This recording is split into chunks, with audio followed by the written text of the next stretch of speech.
Okay, so I'm going to hopefully talk a little bit and then hopefully show you a couple of things working. So I'm going to boot this, and by the time I need it, hopefully it'll be booted, working and still up.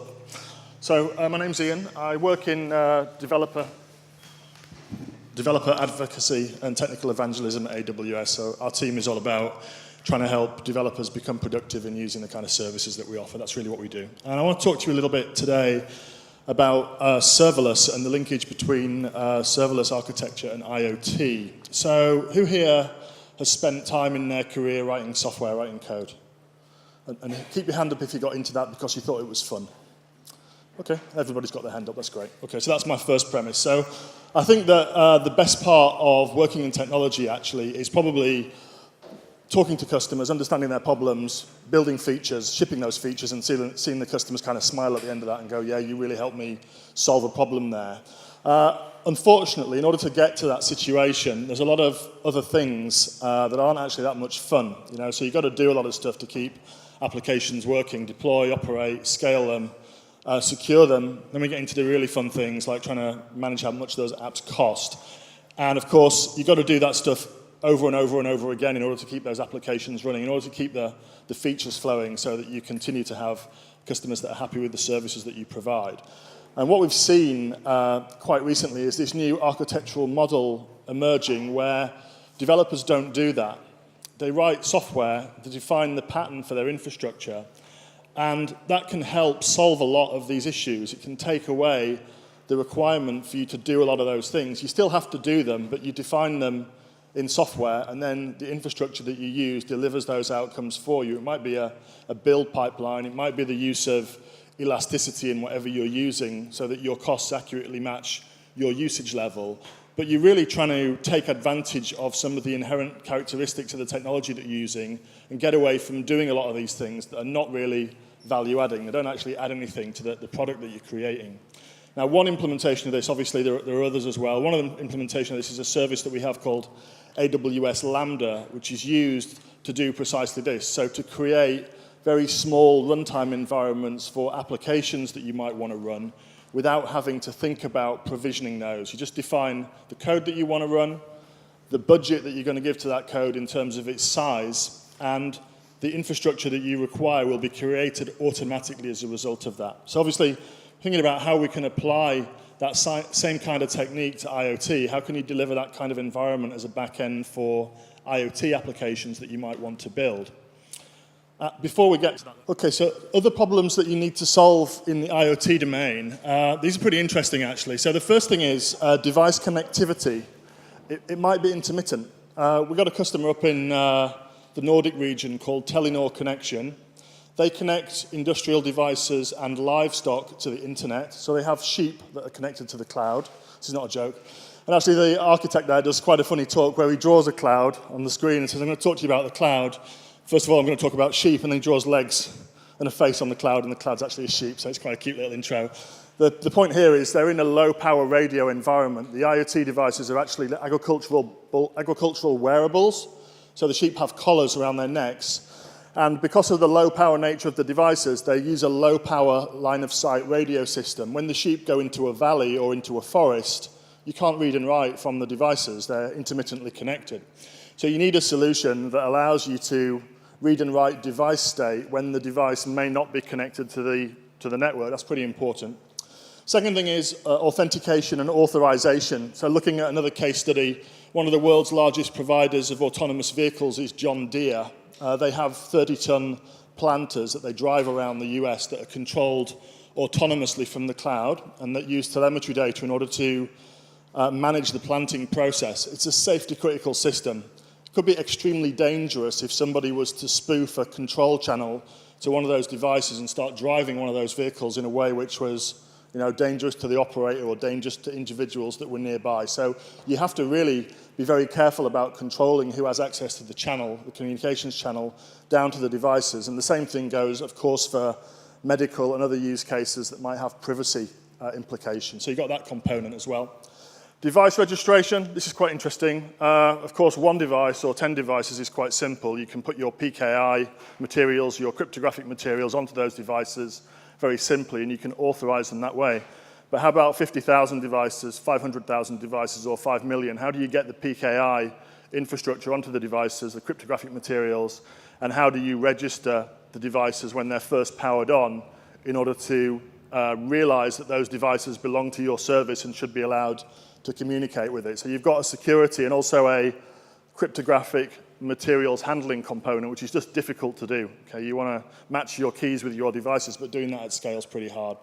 Then you've got deployment. So like any application, there is a life cycle for IoT applications. You don't deploy them once and forget about them. This is one of the reasons that I'm a little bit skeptical about the idea of increasingly sophisticated edge devices. I think increasingly sophisticated edge devices means increasing complexity in managing releases at the edge. And that is not, in my view, not a process that you want to be over-imbuing with complexity. You want to try and keep that simple. And a mechanism for managing that in the core of your application is actually really, really important, being able to decouple functionality from the devices. And then lastly, device data. It needs to persist. It needs to persist with the right kind of characteristics. Some of the data that relates to your application might be very frequently accessed, very hot data. Thinking about telemetry data that you might want to read in real time. Other data you might be using to update models or even just archiving for long-term analytics use cases. So how do you get the data in the right place at the right price point with the right performance characteristics?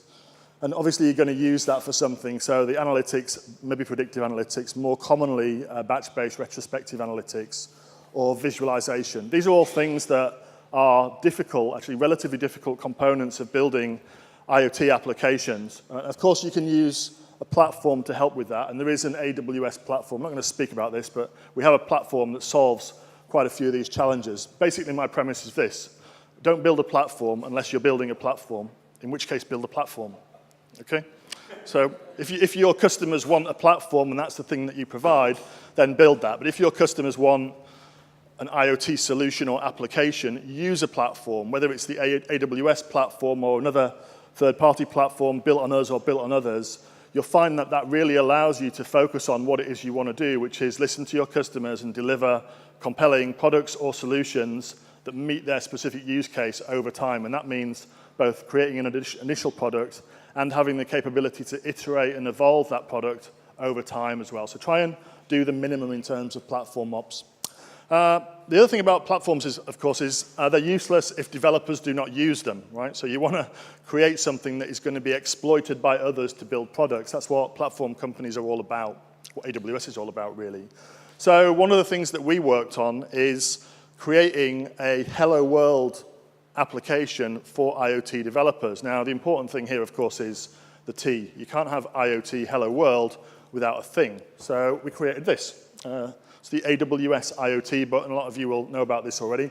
We just launched this in the UK a few weeks ago, actually, with a lot of launch partners. These are all UK partners that you can see here. These ones you connect to your Amazon account using our mobile app.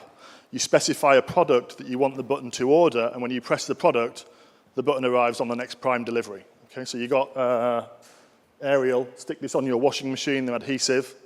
When you press the button, you get a replenishment of whatever your detergent is, as long as it's an Ariel product, okay? So we had those for quite a long time in the US.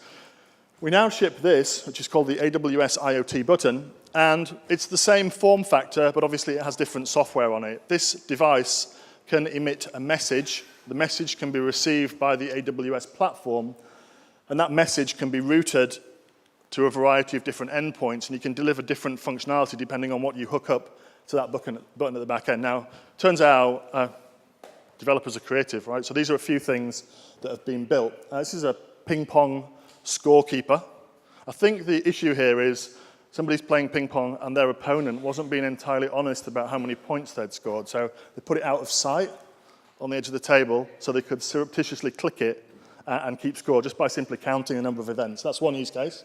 The Slack-powered doorbell. So silent doorbell in the office, walk up to the button, press it, the company Slack channel gets a notification saying, you need to answer the door. It's quirky. This is retail, an alternative retail, a sweet green salad ordering button, emergency, and there's a rapid delivery service behind this, so somebody brings a salad to the office. And this is my personal favorite. This is a really cool one. Simple, where do I want to eat tonight? Press the button.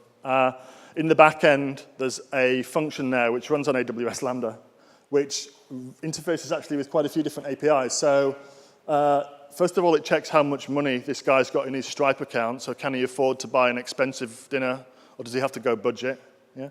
Then it checks his location, gives him directions to a restaurant, which it scores, by the way, by looking at the Yelp public API to determine where the best place to reach within a lot of travel time is, allocated travel time is.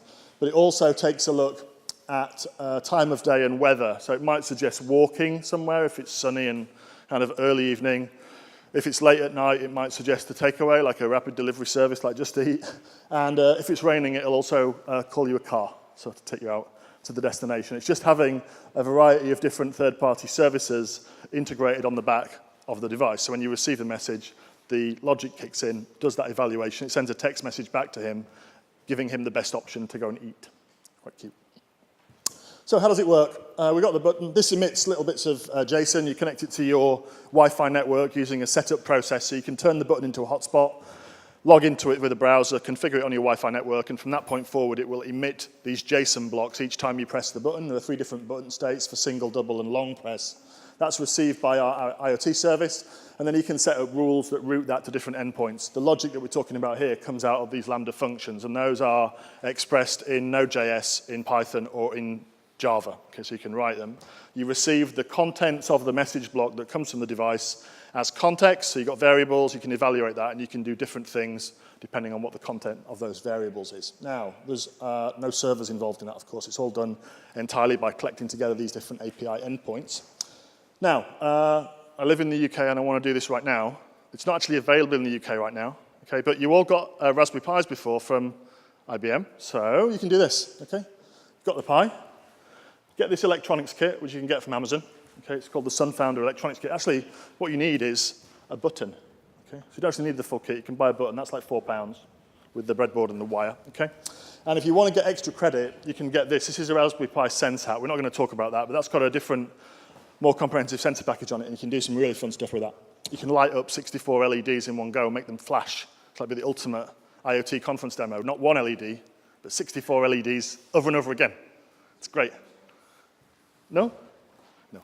Okay, so setting up, this is the electronics build that I'm using. So you've got embedded C controlling the GPIO, or you've got a Python wrapper also controlling the GPIO output on the device. Then you do some setup, so I'll make these slides available. Set yourself up on the back end, build the SDK on the device, and you're basically good to go. And then I got this emulator, which is on my GitHub, which emulates the functionality that the button itself provides. So it's reading the button state, it's composing the message block, and it's sending it to our endpoint. That's it. Very, very simple. So anybody can replicate this using this stuff. How long have I got left? A couple of minutes, I guess. 8 minutes. Okay, cool. So let's try and get this working and show you it. Got a light on there?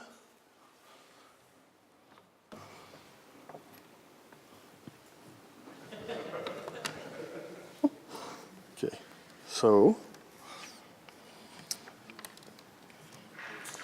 let's boot that. The secret part of the demo, by the way, because you're all going to see the IP address of my Raspberry Pi in a second. I'm lazy. I didn't change the password. But I brought my own router. So I'm actually behind my own private network. So don't try and hack me, okay? There's no point. Okay, let's find out where we are. Of course it is, yeah. I've got to get on the right network here, probably. So yeah, I'm on the right network. So let's do that again. Okay.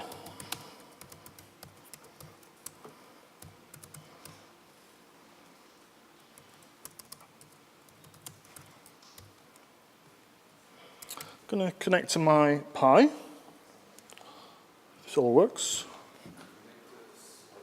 Yeah, I will in a moment. 1 second. Let me just get on the device first of all, and I'll do that. Here we are.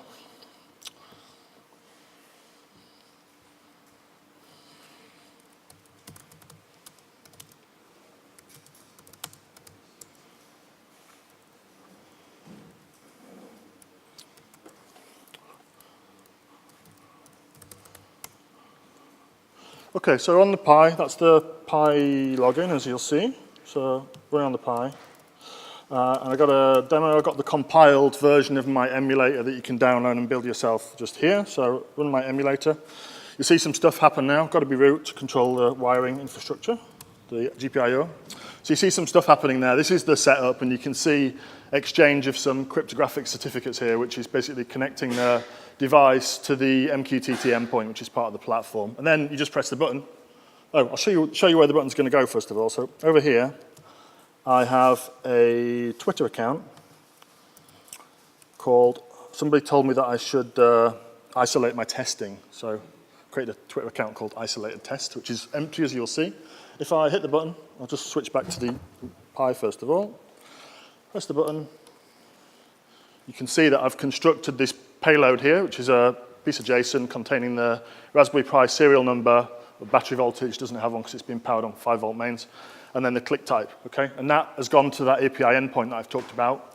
The API endpoint has routed that to AWS Lambda, and if I reload this, you should see